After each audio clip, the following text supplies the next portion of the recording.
अगर आपको हमारी वीडियो पसंद आए तो वीडियो को लाइक करें, शेयर करें, कमेंट करें और हमारे चैनल को ज़रूर सब्सक्राइब करें।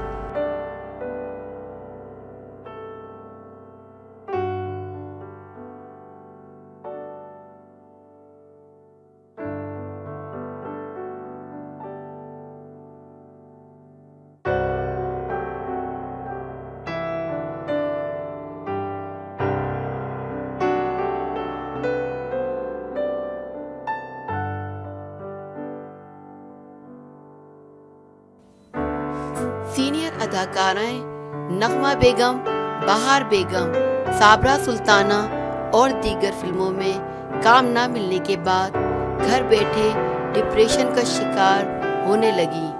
तीनों बड़ी अदाकाराएं आज भी ज़हनी व जिस्मानी तौर पर काम कर सकती हैं, मगर फिल्म वालों की बेरुखी और बेहिसी ने इन बाकमाल अदाकाराओं को तन्हाई और ज़हनी मरीज बनाकर रखा है।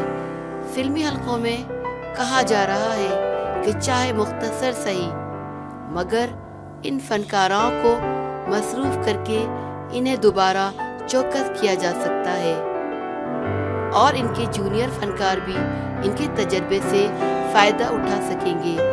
फिल्म साज इन फनकारों के लिए नत नए किरदार लिखवा कर इनसे काम लें। अगर आपको हमारी वीडियो पसंद आए तो वीडियो को लाइक करें, शेयर करें, कमेंट करें और हमारे चैनल को ज़रूर सब्सक्राइब करें।